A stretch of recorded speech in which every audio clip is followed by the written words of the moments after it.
Welcome back, everyone, to the Lightworkers. Today we have with us Pallavi, and she's a light worker. She's been in this area of work for the last almost 16 years, and I'm so excited to hear her story and for her to share her wisdom with us. Hi, Pallavi. Hi, Anisha. So glad. I'm so happy to be here. Feels like really light Yes. dawning on, and I'm so excited for this conversation. I've been Uh, hearing so much about Pallavi in various groups, common groups that we are in healing groups, and everybody just keeps praising her about the kind of work she's doing and the healing energy she has. So, Pallavi, why don't you tell us a little bit about your healing journey, how you started it, and what are the modalities that you practice? well, okay. Where do I begin? That's the first question I have. Okay, I will have to really go back, date back, and trace myself 20 years back Mm-hmm. when I was so directionless, not knowing what to do in life. Got married very young. Um, had a child, and life is so stuck. I don't think we had so much world to look at and be present in the world, right? Mm-hmm. Wanting to be the homemaker or push to be forcefully see yourself as a homemaker and accept the role gracefully. But also, there is a part of you that is seeking expression, that is seeking some kind of identity. I think I definitely had a lot of identity crisis back then, and I Mm-hmm. started with some small venture uh, after a lot of experimentation, of course. And when you get in, then you definitely have problems, right? Otherwise, nobody comes for healing or looking for help. So I think if you are in helping space, this is, I believe, you would have gone through the grind yourself. So I was definitely looking for answers. I think more than answers, the solutions for success primarily. Mm-hmm. Some kind of clarity, understanding, seeing who am I, what can I be um, going forward in my life? How can I better my relationship with myself and with others? So things like that is what I was looking for, and uh, happened to meet my master in a different context. And my friend who was learning Reiki with her, she said, this is an interesting healing process. Why don't you come? I haven't heard that word before. I'm like, I don't know what you're talking about. I don't even know such things exist. All I know then is like this Vastu, because in South Right. India it's very dominant. Mm-hmm. Astrology, of course, well practiced, and so many people are there to guide you. But for me, I don't know this healing, what people are talking about, Feng Shui, Reiki, and crystals, and nothing. I said, okay, I was curious. So, one thing I think, Anisha, that really helped me or pushed me to whoever I am today is I was always curious about. I was always intrigued by things. I was always open to seek this wisdom. Okay. And I Mm-hmm. think I credit it to something to do with either with my past life or the uh, maybe my soul was seeking this. Mm-hmm. So then I said, okay, let me just explore, and that's how I went and joined my level 1 Reiki class. And Mm-hmm. yeah, it was regular, right? You learn to do the basic things, how to address your everyday issues, get money, get success, and that's how it started. But what interested me was more of understanding human behavior. Okay, so back then, how people are so open to talk about healing, people not were much open about it. This was a woo-woo thing. I think it is still to a large extent, but then it was. So I said, okay, I want to understand human psychology, and I went and enrolled myself into course, got myself a counseling degree, then a master's course. So I think while I was growing spiritually for my own self, there's a Mm-hmm. part of me trying to build a professional part of me, seeking more knowledge, understanding about human behaviors. And that's what I now, where you can see me, that I took all the freedom and reclaimed my power of blending and seeing these two sides of the same coin of human psyche. Yeah. And that's who I am, sitting here in front of you, a healer, a counselor, a life coach, Yeah. and all of that. Wow. So, can you delve a little deeper into the counseling part, Pallavi? Like, how did so you did study for it, but then I also read that you facilitate corporate wellness, Right, right. sessions. Yeah. So, so was it easy for you to learn all of this and then work with the corporate or different kind of settings, or was that a choice you made that I'm going to open up to various circles? Oh, I think they were something that I was building parallelly. So the whole spiritual growth or learnings were happening for my personal betterment.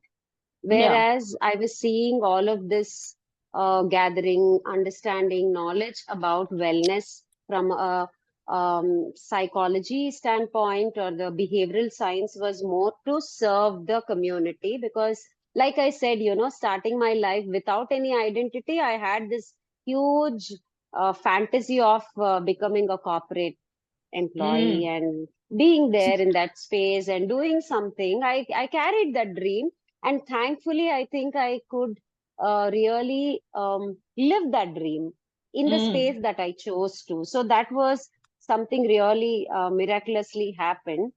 So when I was doing my private practice of counseling, people came to me. There are organizations that um, are there in different corporates offering EAP programs, employee assistance programs, and they said, Pallavi, would you like to join us as an affiliate? I took up. But only thing I think, Anisha, I was always seeing that as two parallel things which could never come together. So there is one part of me that would go deliver trainings, deliver workshops, deliver counseling sessions, and there's another part of me which was like so much into meditation and mm, healing, understanding the energy, trying to work for myself. And there was always, I felt I was not expressing myself completely because I have to really, take out one hat and wear the other hat. right. But the revolution happened this back then when I was studying my master's. There's a subject called as positive psychology that Mm, introduced us to the positive aspects of human behaviors, how that can be brought into the wellness work that we do, which spoke about gratitude, spoke about forgiveness, spoke about spirituality, religiousness, all of that, mindfulness, which I think the validation I needed that this is also part of our wellness um, work that we offer or we go through ourselves, we do for ourselves. I think that kind of opened or gave me the courage to put this out. So I went ahead and did study the happiness coach program, mindfulness coaching program. So that way I was using all my methods or at least embodying what I learned and trying to bring it into the work I did. Yeah, I think I did enough kind of mm, toying with these ideas of what I do. And I remember doing a dissertation on understanding levels of gratitude and levels of how the style of the amount of forgiveness people had, how does it impact their conflict resolution styles at work. So mm, these things were very contemporary, right? They're not like a very conventional things. So I experimented, but I think back then it was still a much courageous thing I did, but I'm really yeah. glad I today think I'm even able to today. talk about these things with Yeah. much more clarity, much more freedom. And today I don't think I need any kind of validation or approval seeking. I can say unapologetically, I'm a psychologist with so much of energy Mm, offerings. yeah, yeah. Yeah, Uh, right. uh, Pallavi, since you've learned a lot over the years and you've delved into various arenas in terms of healing, how was it for you to work on yourself first, right? When we learn something, we try to apply it, right? And we try to get the benefits from it. And then, of course, then you move on to offering it to others. So, has it been easy for you as a light worker to be able to inculcate some things in your own life, or it's been an easy path for you to offer it as well? Sometimes like there is this at least with me there is this tussle that, have I meditated first? Have I worked on myself and then I'm working? So is there this difference, or it's seamless for you, the move? I think I definitely have to credit my master or guru that has brought so much of wisdom and joy into my life. And we were a group of friends, and we would always go. And there's so many modalities of healing that I have learned from her. So she insisted. So it's not like you did one online course and you got certified. Or back then, it used to be like uh, going and studying. So for me to start my journey from level 1 of Reiki to the Grand Master journey, it took good 12 years for me to travel that journey. So it was always about, you were given the wisdom of it, you were asked to practice. I would go home, practice enough, at least for myself, my family members, my dear friends, whoever it is, and then go back to learn more. So I think it was ingrained in me, and I picked up that, started believing that only when you practice and when you taste it, Mm, it's easier for you to offer it to others, because you are talking from a space of experience, not from an understanding. You know what I mean? So for me, information is everywhere today. I think we live in an information world.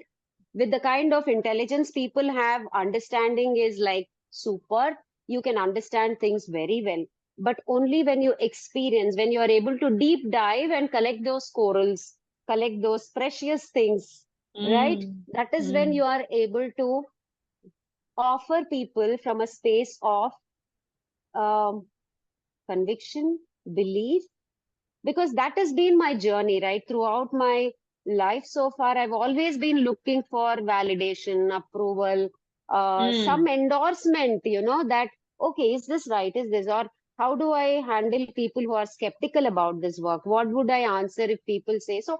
So many people, gatekeeping, okay, you can't do this. This is not right. How can you talk about energy if you're counseling people? All of this. yeah. So for me, it was not an easy to, you know, it was a dichotomy that I was trying to see it as a unison. So that Mm, way, I picked up the belief and lived the belief that I have to crack the code, I have to practice it, I have to embody it. And then, so every modality I learned, I think I've been a good student and learned, mm, practiced, got the benefit of it. And today, I think when I offer it, I know where I'm coming from. I know what I can offer, what this modality can do, because we are different people, right? We are also unique. So one modality cannot fit for everybody. Our taste buds are so different in our food mm, choices. So mm, for healing also, we have different approaches, even though we know everything leads to one thing. But I think the path, or the modality, or the way we would like to handle it is mm, different. So whatever I have learned, I have put myself into that and practiced, learned it, gathered my own testimonials, I should say. And mm, so I think that's for me very, very strong. If you have mm. to teach something, you have to experience. And preaching is no, please don't even do that, especially when you're doing energy work. Yeah, yeah. Yeah, So, because this is so, not something like a subject or information sharing, right? mm, mm, So I think that is, it's a purely a what a kind of value you associate with it and how you see it. It's very mm, subjective. So to me personally, this is what it is. yeah. And also, Mm. with energy work, it's a given, right, that the other person can also sense your energy. So you can't really dupe people in that sense. Whereas people do that, right? And I also feel like if the genuine energy is to help, or like that kind of vibe is not there, then people will be able to sense it, and they're not fools. I mean, they are in distress, but they also are looking for that safe space, right? And if they're not going to find it, then some people do get desperate, and they end up in such dire situations. But I feel like eventually people, at least this energy needs to be clear Yeah, when you're offering. absolutely.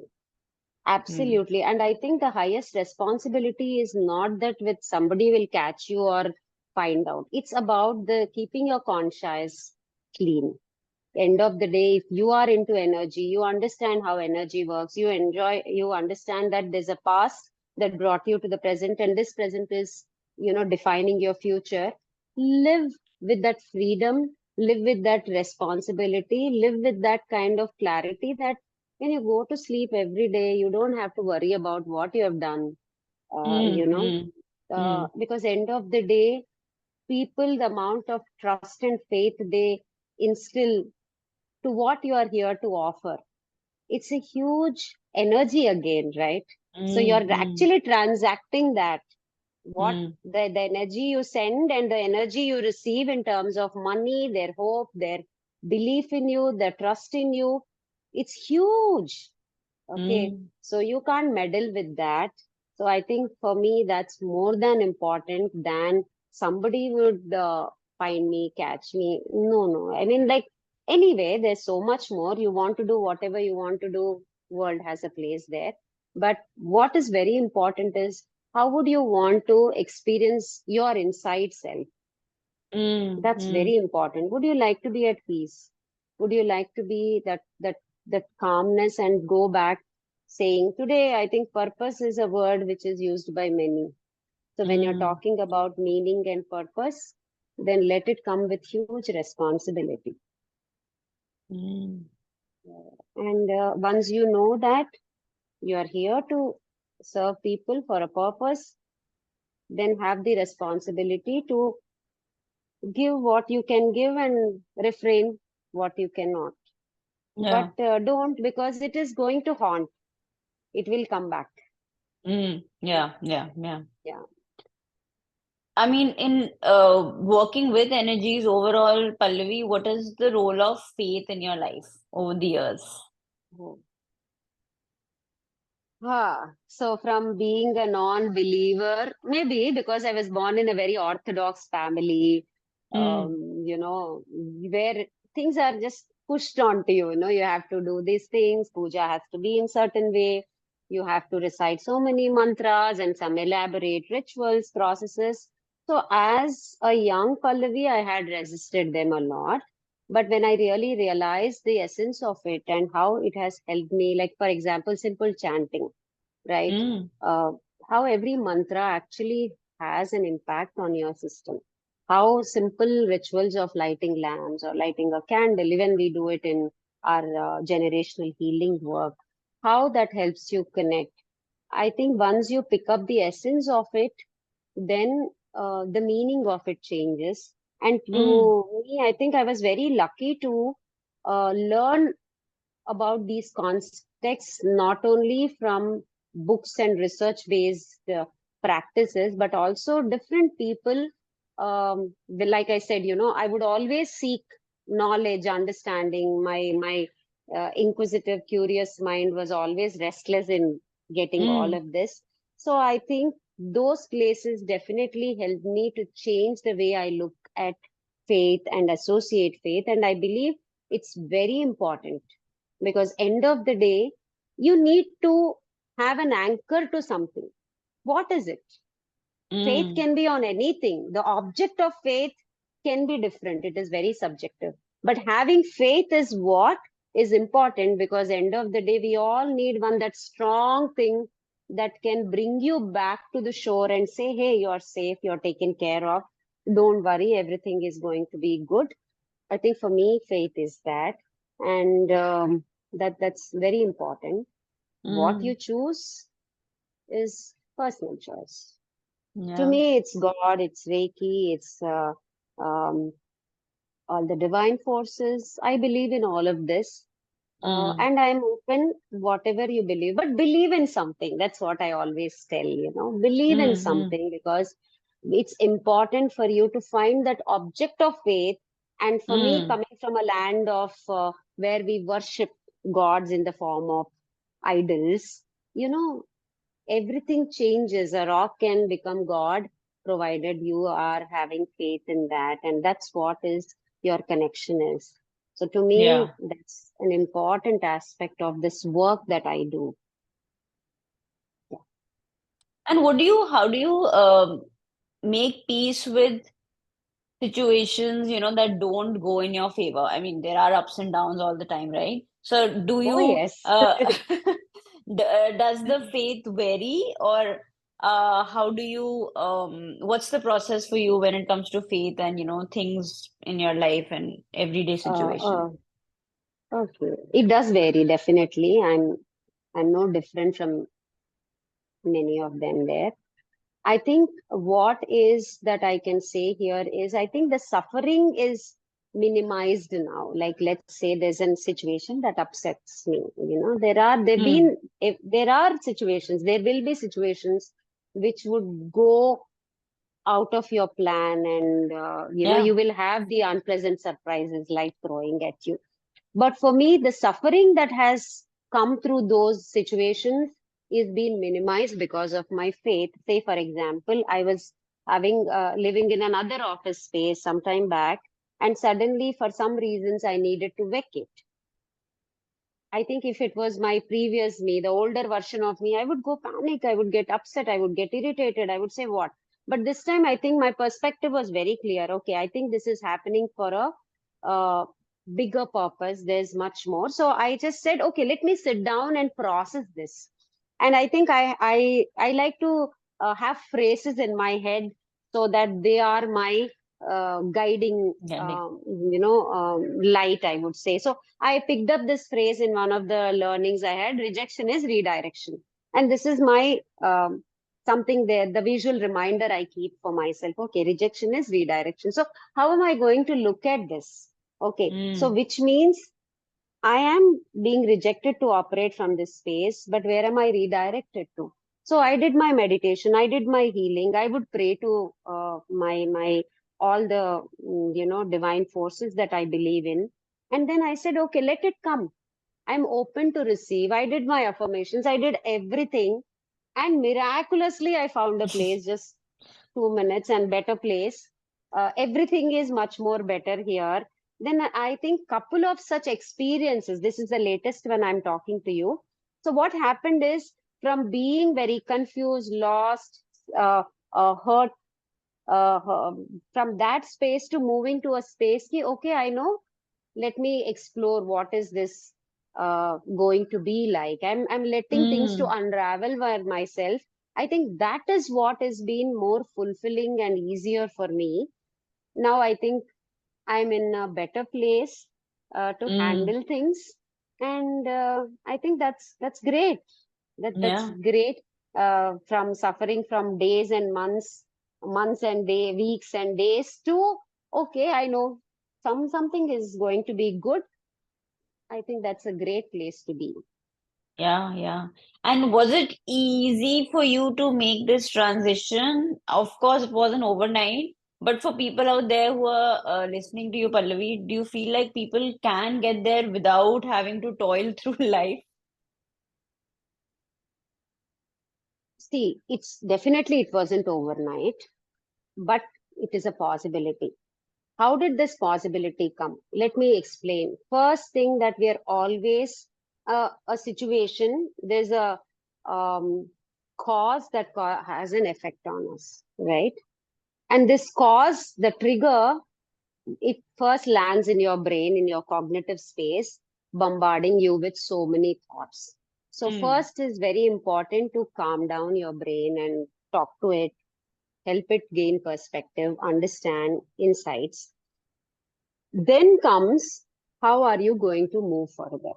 So, I think for me, that is where I always ask people, don't look at finding solution through one approach, which is like, okay, I'm going to create, find a better, um, what do I say, better understanding of life situations. I'm going to change my irrational thoughts into rational thoughts. I'm going to change my thinking. I'm going to get more insights. I'm going to read more self-help books and correct my way of looking at life. Of course, that's very important. End of the day, I think as species, we like to use our cognitions for finding solution. But very important is, at that point, our body is giving us some message. The trigger is to your body, to your mind, to your emotions, and a whole of you. So, needing to regulate all of these parts of you is very, very important. So you Mm. need to do the work. You need to do the work where you will calm your thoughts. You need to find more meaning. You need to more understand. You need to find peace there. You need to know how to regulate your emotions, at least start from identifying them, becoming aware of your emotions, Mm. seeing where it is coming from and how to regulate them. Then also looking at how my body is showing these signs of stress or these triggers, how are they working on my body, and then healing that. I think it is a whole work that one needs to do. And to do that, it you need to invest that amount of time. Mm. Okay, at least for me, that's my personal story. Okay, so to gain this understanding, put it into practice, it took this much time for me. um, yeah, Also, but that's a Pallavi, possibility. yeah, yeah. Also, like you said, people are more aware now, at least, right? But to be able to also implement it is important, right? Not just the knowledge, right? Um, there is this connection, body, mind, spirit that we all talk about in the healing world and generally as well.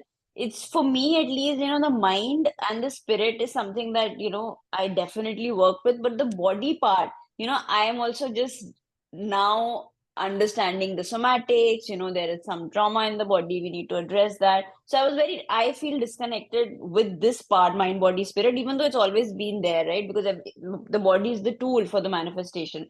I just wanted to understand your thoughts on it. Were you always aware of this? Because with yoga, I mean, in our mind also, we only look at the asanas, right? We don't look at the other limbs. So, of course, body has been there, but it took me time to understand that. How was your understanding of these three, of the Trinity? See, for me, I think I was more into knowing of that concept earlier, Mm, mm, because body was never much focused on, even in my training that I got. Okay. Later, when I really worked on, of course, Reiki works on your body. We begin there, we work and do that. But um I think the fallacy of wanting to do a lot of things through your mind and use your cognition for bettering your life experiences is been there. I don't know. Probably mm, it is been wired like that. To come out of it and see, I think to me, uh, more knowing about the generational trauma work, the inner child work, and how we are carrying our wounds in our body, manifesting into different, um, you know, complexities, health wise, all of that. I was able to gather all that understanding and then started focusing on the body also, right? mm. So today, when I'm offering healing, like I said, until last year, I did not offer a holistic therapeutic work either. It is like, so there's a client who purely would come for a healing session, or somebody who would come for counseling, or somebody who would say, oh, you just do my coaching work. But I think today I'm able to blend all of these things and help people see the impact of it on our body, mind, and spirit, because we carry it. I Yeah. myself realized that how much I was able to, um, I was carrying the resistance inside my body, even though I picked up the skill, I had greater understanding of things, I know the nuances of how to get out of here, but there was something that was just pulling me back. But when you Mm, release all of that from your body, you feel the freedom and the lightness of it. yeah. So it's very, very important to look at it. And like I said, people are more open today thanks to the technology and the world we live, the current times. And the awareness that is spreading, where people are able to see the synergy of the body, mind, spirit, the Yeah. Trinity. Okay, I think that's how I also now use a lot of these techniques in my work consciously. And today I don't ask my clients, are you okay with it? Rather, I said, I would want you to try this and tell me how does it feel, because a lot of it is safe, right? And Yeah. we connect with our body and if there is safe space and people are okay, then I think it's great to begin with. Yeah. I heard somewhere, or I mean, I advocate this to my clients as well, Pallavi, that we need to look for that safe space within ourselves, then we can actually go out and do things and manifest things. Wh- What is your definition of a safe space? Okay. I think safe space for me is a place where you're not judged, a place where somebody is genuinely interested in helping you, a place where you can stand naked with yourself, okay, psychologically, and a space where you find that hope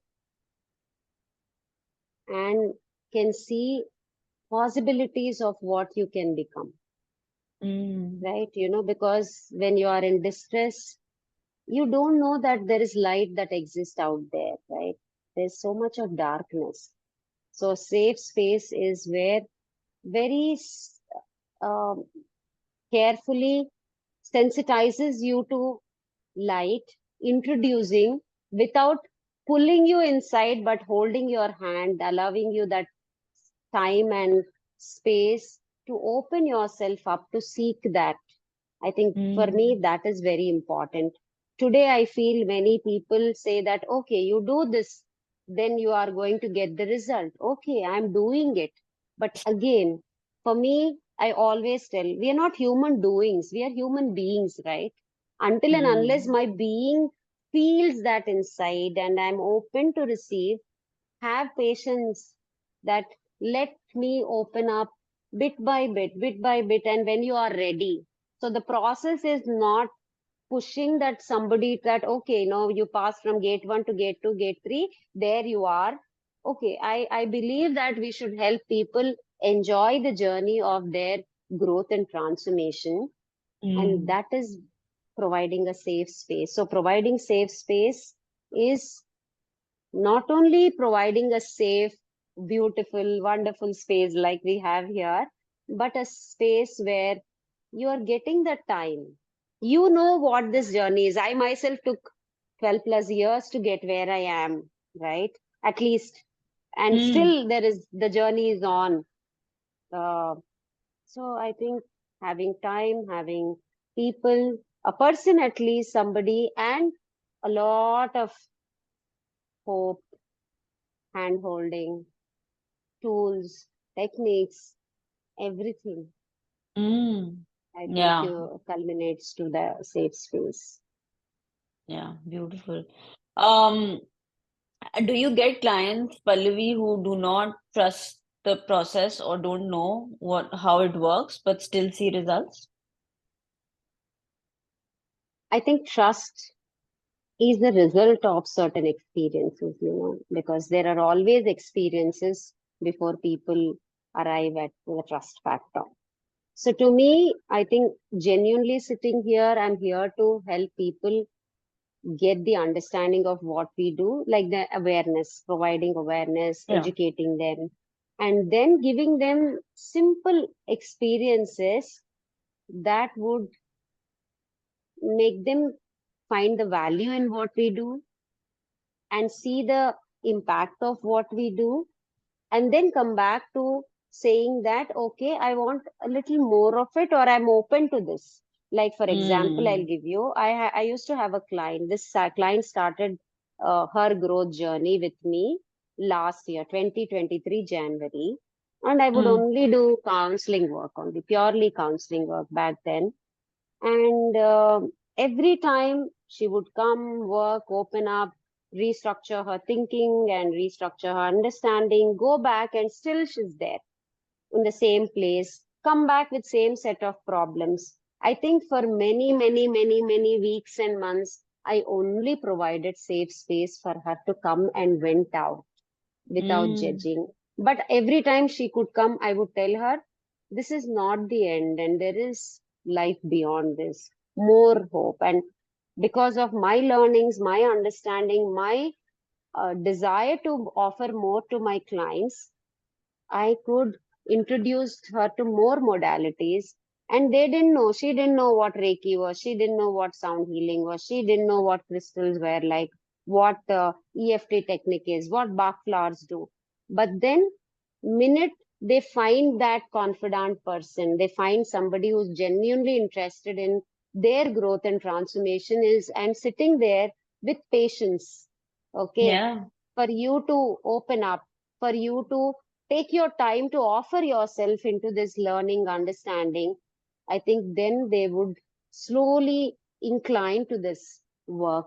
So I wouldn't say, and there are some people who are curious, they already read about this, they already know, or they're already introduced by somebody, so they Hmm. come and take it.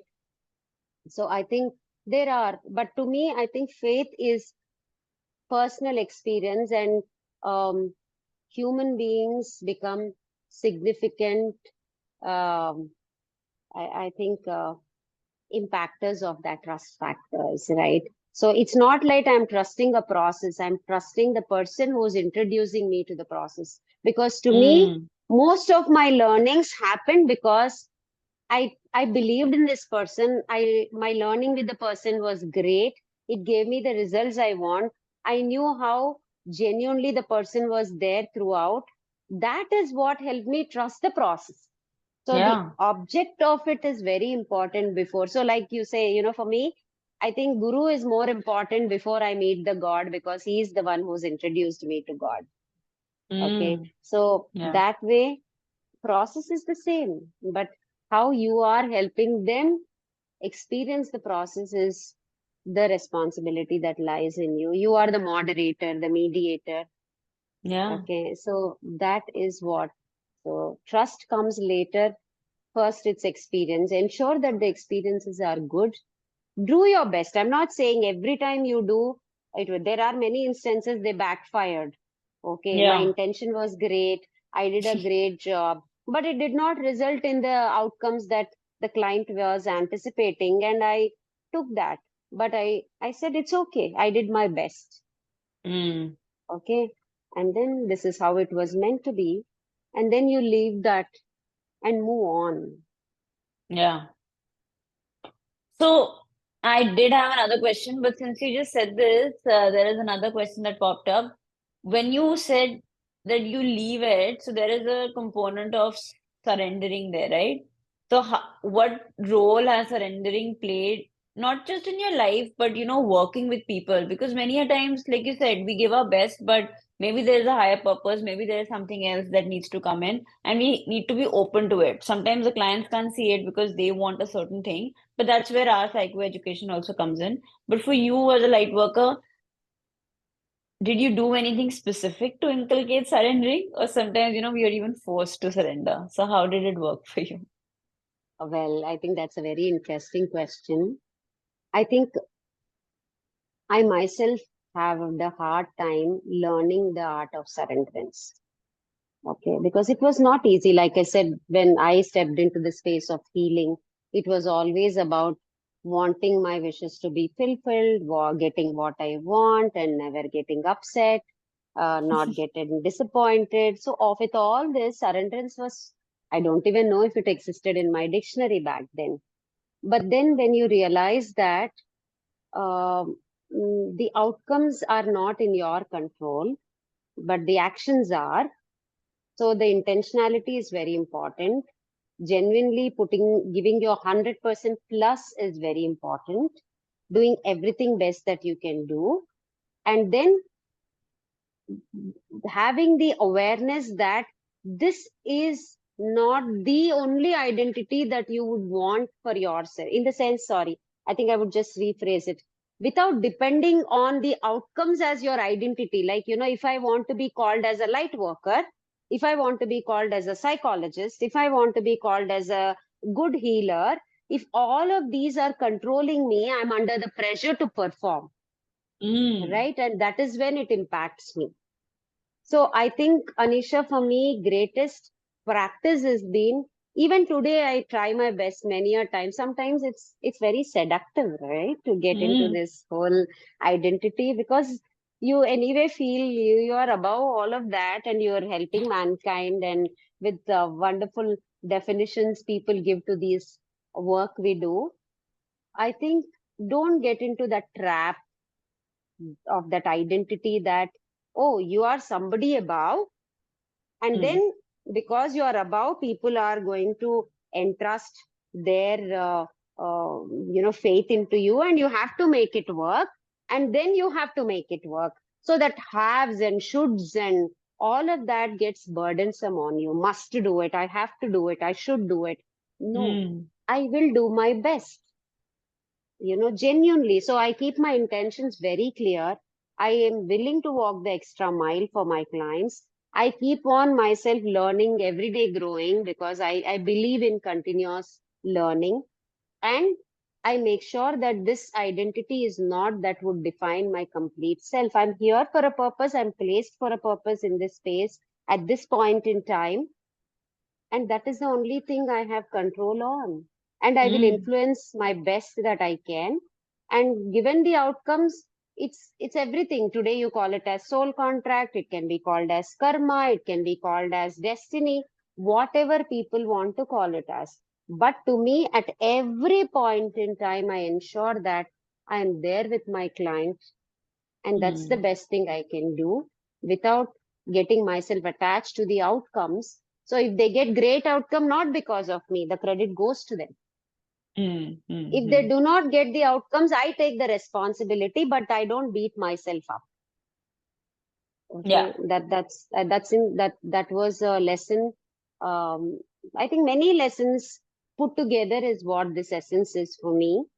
And that really has helped me. So coming to the surrenderance part, yes, I do surrender. I do my prayers, I do my healing, I do everything, and then I surrender. Mm. So So if there is light, Pallavi, there's also darkness. And when we talk about negative energies or just people, we talk about nazar or just general attacks.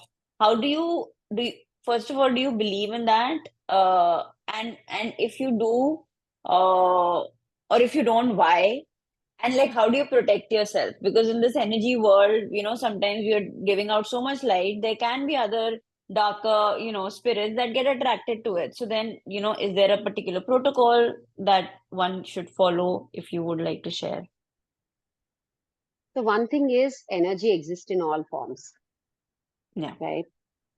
We're all energy beings. There is energy around her, and energy can be of different colors and forms. No doubt about it. And yes, definitely, it affects it affects your energy, it affects your mood, it affects your health, it affects. So I think I always believe in better to be safe than sorry. So one Mm. thing that I carefully choose is what is the energy that I can work with, because every energy that you work with, you have to really deal with it with highest amount of respect towards it, and um, dedication, and follow the norms of the practice. Okay. Yeah. So without even trying to say that, you can't say this is a good energy, this is a bad energy, this is a dark energy. No, it's an energy. Okay. And everybody chooses to work with certain energy. So did I. I chose to work only with certain modalities of energy because that is what I can handle. Okay. And because that is what I got my training in, that is what my experiences are built by. It's not because I liked it is very fascinating, I went and signed up and I got my certificate. No, what I can use for myself, that is what I can use, help others to help themselves. So in that way, one thing is, whatever energy you're practicing, stick to the rules and norms of that energy work, and follow the disciplines, because every work has its own rule book. So Mm. first understand the rule book, because it's very easy to go back and blame the energy. Mm. So it's an informed decision you are taking when you are walking into this space. It's like a surgeon walking into a operation theater or a hospital. A doctor, every day they walk into a zone which is very vulnerable, right? So much of bacteria, virus. But then that's the job they have signed up. So you can't complain, I fall. The only thing you can do is get your immune system right, strong. Mm. So same is with the energy. When you are walking into a space, then see what is that you can handle. What is that you need to do to ensure that you are um, helping, you are helping yourself, and there is a place that you exist where that place should not get trouble. Like earlier in this conversation only we were talking about, um, how would you handle. I think for me conscience is very important, my practices are very important. Like say for example, doing my protection Mm. rituals, okay, doing my chants every day, doing my Suryopasana, that fire lab that I do. Okay, that delivers a lot of positive energy. And doing my Reiki practice, taking my you know remedies that I do, Bach flower Yeah. remedies, or all of the sadhan that I have picked up over years. I ensure that there's a part of sadhan that I do for myself, like every day, my morning, evening, whatever times I can do, I would do that so that I am taking care of myself. And I Mm. also know what is the space that I'm comfortable going in and helping or taking my client along with me. If I'm allergic to something or I'm sensitive to something, I don't want to go there. It's as simple as Yeah. that. It's a very mindful work. So I make sure I only do that. So for me, what stands out is mindful choices, then the sadhan that I need to do. That's it. And Mm. sometimes, yeah, there are, um, some kind of experiences that affect you, but I think I kind of become aware of them quickly and do whatever needs to be done and reach out, because there's a tribe now. You Yeah. have Yeah. friends Yeah. who support you. So I think I take the support help. And I think this is something that I've learned from one of the friend who is into a lot of astrology work and energy Mm. work in his own style. He says, if you are into light work or energy work, ensure that every 1 month you take a break and rejuvenate yourself and come back. Travel. We have so many places, right?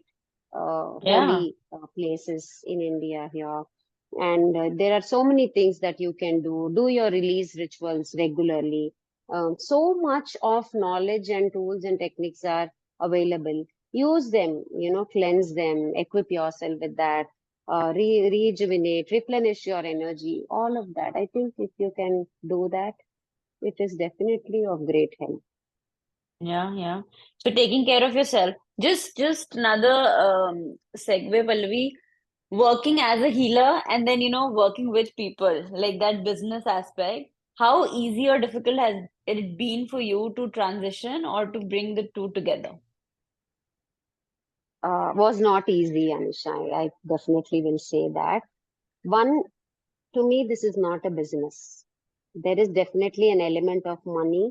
End of the day, you are paying bills. You have to build the work to create the outreach, to provide the experience, to equip yourself with your everyday knowledge, learning, understanding. Definitely, there is a cost to it. But initially, I think it's very, very important to see that as a work that I chose to do. It's like any other work, okay? Yeah. Because I like to do this work. This work comes with certain um, contingencies, I would say. It comes with certain collaterals that you need to function, because this is how I want to. Like right now, I'm offering an offline space, okay, Mm. offline therapy model. There is online, but I prefer to create that ambience, Yeah. give that experience to my clients. So this is a choice I made. It comes with a cost. So there's definitely a business element to it. But I see more than business, I like to call it as the expression of my, it's my work expression. How I would like to work. Like I earlier, I was into training, I was into counseling, I was into coaching, which I still do now also.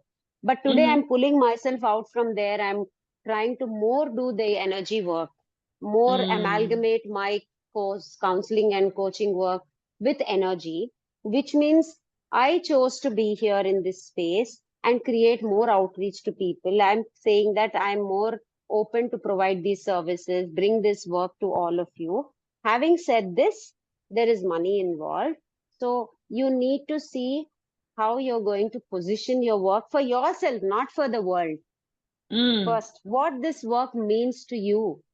Okay. mm. End of the day, what is that? Because if you really say this is a business model, then everything that a business needs, you have to embody that. I think right now, to my personality, and it doesn't align with the values that I have. Of Mm, course, I definitely tell myself every day I learn that this is also work.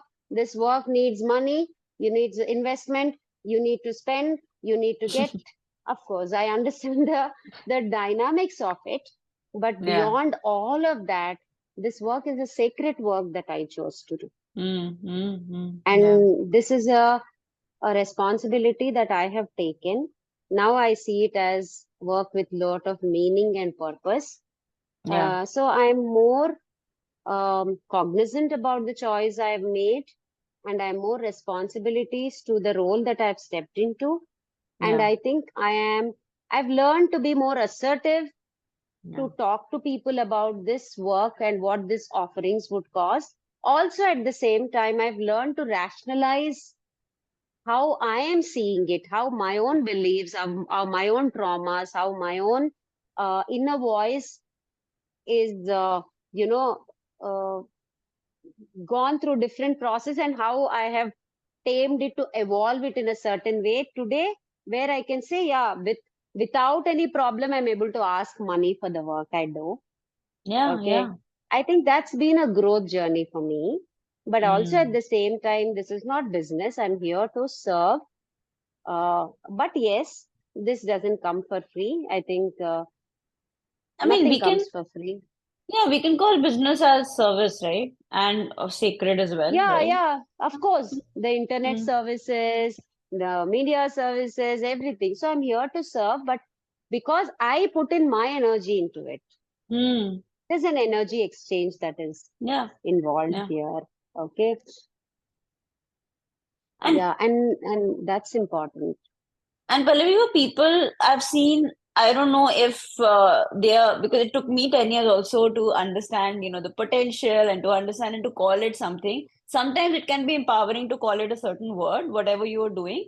But sometimes, like you're saying, that word might not be exactly what you resonate with, right? Like, for example, calling it a business or calling it like, a sacred space where you provide your services. But my question, I think what I was trying to point towards is that some people just call this work, as something like a hobby, which, they don't even acknowledge the importance of it, of working with people or charging it. So, is there some advice that you'd like to give them about the, I don't know, the potency of this work? Uh, no, I don't have any advice for anybody. I think, to my belief, everybody who is stepping into this kind of work is a choice they are making, and everybody has freedom to look at the work the way they want to look at it. For some, it can be a potential business. For some, it is a lucrative opportunity. For some, it is capitalizing on their skills as much as intuitive skill, right? Yeah. So I think it is their personal choice, and we all have free will to make that choice. Okay. Mm. And this is my choice, how I would like to look at it. So I don't have any kind of advice or anything to comment on that. All I've learned over a period of time is not to regret, not to envy, not to feel that you are left behind. This is my responsibility, that because I made a choice to exist this way, I want to express myself through this work. To me, this is sacred because it is my personal story that has opened up Mm. this kind of path for me. And Yeah. it gives me lot of peace and satisfaction to do this. So there is a selfish motive also involved, right? In a Yeah, way, of I'm healing course. myself so much. So what I would like to call this work is my personal choice, and so is everybody. They can call it Yeah. Yeah. any which way they want.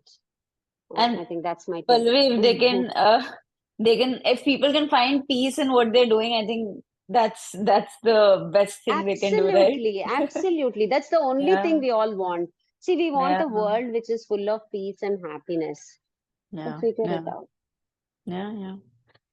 Wow. So, while we moving to the last section, what is it that motivates you as a person? So, apart from the healing work, what else keeps you busy and, keeps you going? Oh, that's a difficult thing. I think what Tell us keeps about me yourself. busy? Well, Yeah. okay, a lot.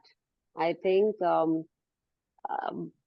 of course, this work is something every day learning, having my own practices in place is something that keeps me busy. Apart from that, I'm trying to rekindle my inner child.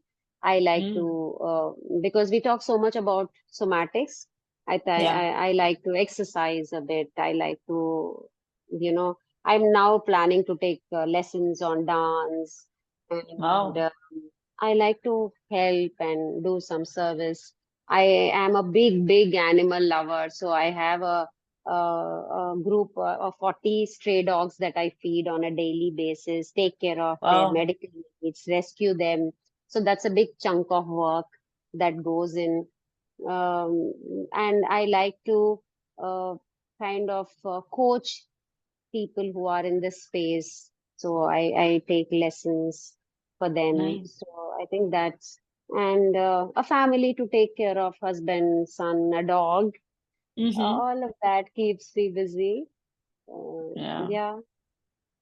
And you were talking about the space that you have. So what are you going to offer people when they come like in person and meet you?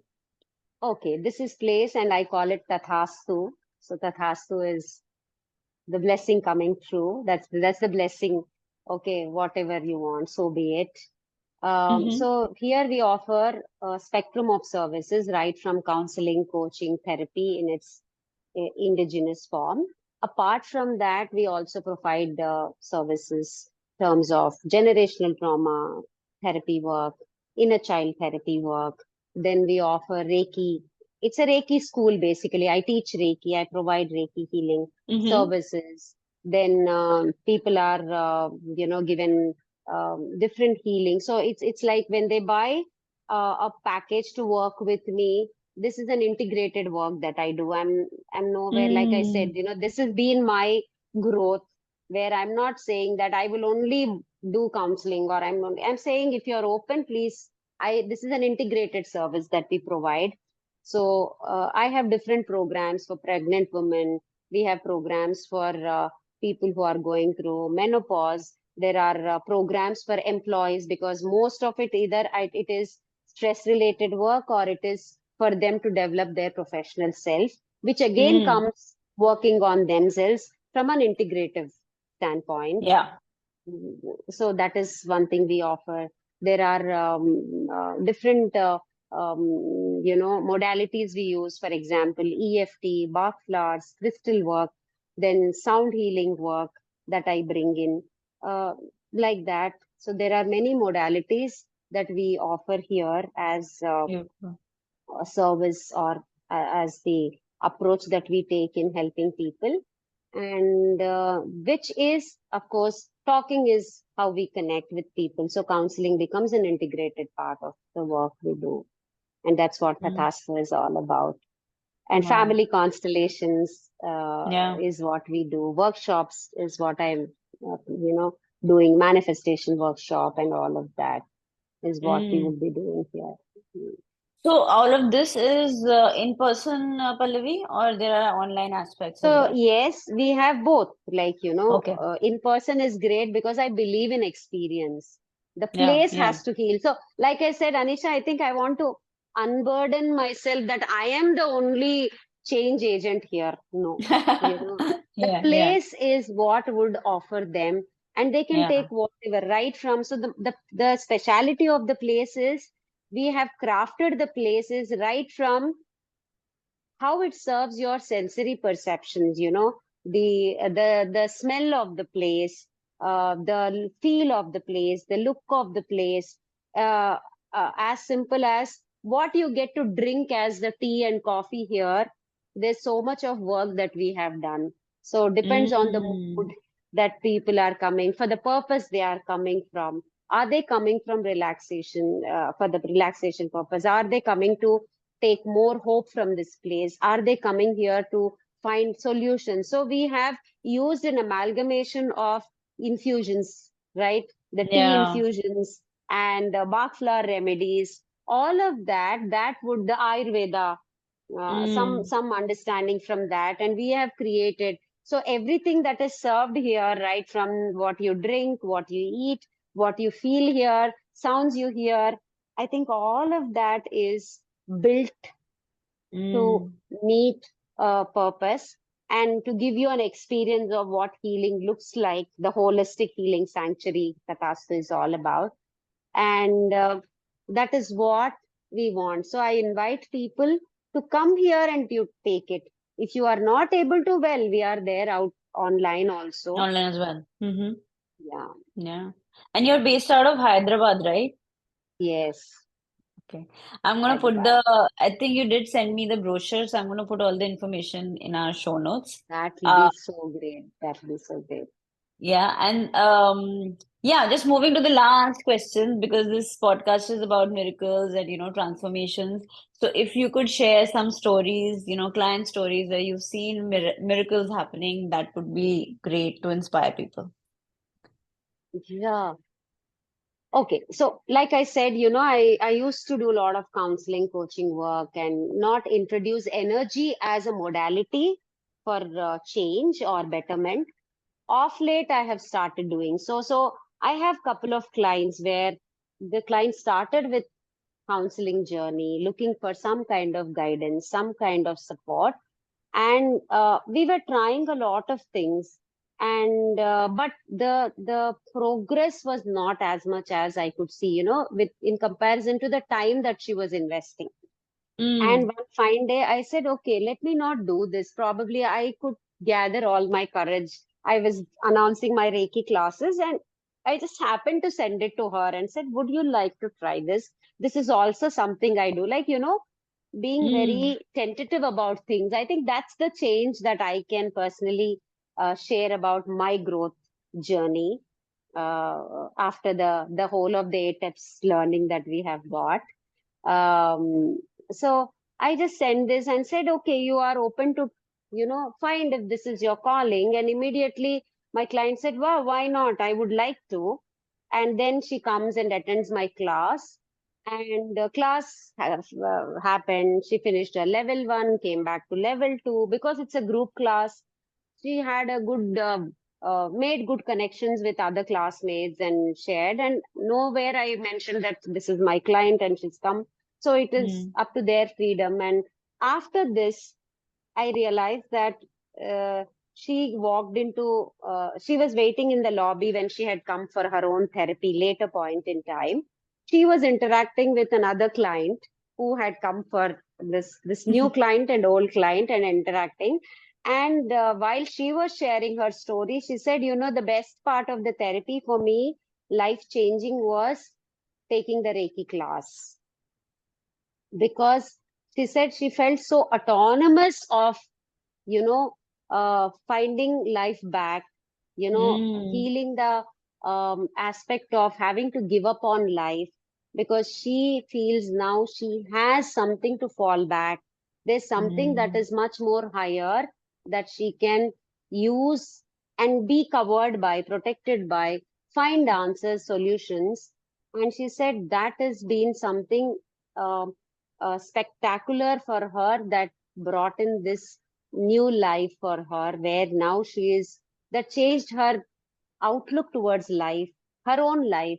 So she says the best thing about the therapeutic program for her was attending the Reiki class and learning this skill of Reiki and knowledge and understanding and the wisdom of it. That is helping her sail through whatever it is. I think that has been a great endorsement, because yeah. when I did it, it happened to me, but it comes from a client. Because, like I said, I was very tentative in proposing this. But sometimes you never know, people out there just look for miracles. And why not offer them, right? So, magic, miracles, all of that is what we wait for. and we want it much more. So there is everybody waiting for that genie, and open it out for them. So there is another thing, like I said, Bach flowers. There's this guy, highly cognitive, went to US, studied there, come here, and then again tentatively I proposed because he was coming and working with me on his anxiety and OCD. I said, "Would you like to try this?" He said, "Why not? If it helps me," because back then he had fear of meeting people, journeying, and all of that. Then I said, then you should try it. Why don't you? Like, it's no harm. Then I introduced, and then he said, this is taking care of me. This is like a saving grace. This is something that I can hold on to, and it helps me. I said, please go have all the freedom. There's another guy who is a doctor himself and who comes and says, I have issues of anxiety and all of that, an MBBS doctor. But when I ask him, would you like to try energy work? He says, yeah, breath work, mindfulness work, Bach flower remedies, crystals. Especially my young clients, young adults, they are so much open to wearing crystals, trying new mode of guidance through tarot. They're more keen to see what their story is through constellation work, and they're more open to energy work, symbols, all of that. I think that is giving me a lot of one, confidence, encouragement, and more reasons for me to put it out there. Okay. So I think like that, I have many now. Wow. Thank you so much, Pallavi. I can't express how profound this interview has been, and thank you so much for coming and sharing all of these things with us and for your time. Oh, thank you so much. I think I am so blessed to be here and share this story of mine, journey of mine, and whoever it will help. Uh, I will be so humbled to do this because I think um, this is also a blessing and divine grace for me to be here and sharing this part of me. Good it happened now and not before, because I know the person that I have become now. And this is the holistic me, embracing science and spirituality with lot of joy and confidence. And uh, thank you for having me here on this show and listening to me. This has been absolutely a wonderful experience. And Pallavi, if people want to get in touch with you, what's the best and easiest way to do that? Tathastu, we are there on Instagram. Okay. Tathastu. Pallavi Velury. I'm also there. Right now, we don't have a website, but I think I'm not very active, but now I think this will propel me to be get more active on Instagram. People can find me, Okay, I'm going to put your Tathastu link out and there. Pallavi Velury. Yeah, you can share that. I would like to, listen to comments, whoever will watch this show, and Yeah, know what their thoughts are on whatever we have conversed today. definitely. Yeah, any other parting thoughts, Pallavi, before we end? Mm, one thing is, because my journey has always been um, finding that validation or approval of how do I embrace the work of energy and be a psychologist. This is always a conflict if you are into the clinical space or coming from a space where you have trained yourself or worked in a very logical space, you know, and then you are also inclined to the energy work, and this is your personal story. This is what you would like doing, and it personally has impacted you. Only thing I would like to say is you do not need anybody's validation, approval, understanding, or go ahead sign. Listen to your gut, listen to your instinct, and embrace it. Okay, there is so much literature out there about every energy work that is happening across the world. Reach out and grab that. If you need to um, give your own logical mind that kind of validation and soothing that it needs for you to transit from this and that, so that you know how to build the bridge between these two worlds of science and spirituality. So don't wait for somebody to come and do that. Okay. While my mission is just to do that, right now we will be coming up with a program exclusively for counselors, psychologists who would be willing to take the energy work and incorporate into their work that they do. So my sincere recommendation would be, don't wait for anybody, because you would have to wait like I had to wait such long time. Follow your gut, go for it, put in your experiences, and there are always people out there who are like you, vibing like you, and will take the energy that you are willing to offer. Okay, because we all coexist at a frequency. Right now you may not be able to see them, feel them, know them, but then when you embody that, and when you know that this is a responsibility that you have been given there, even by the divine, God, universe, whatever you want to call it, put yourself out there, call out, then you are going to get the tribe in your tribe. So I think that would be my advice. Wow. I'm sure it's going to inspire everyone out there. And thank you so much. Thank you so much. Thank you, thank I you, thank hope you I so bring much. you back again on the show and talk about something else. But I would for love now, to. yeah. Okay. Bye, Pallavi. Bye, Thank everyone. you. Bye, bye, bye.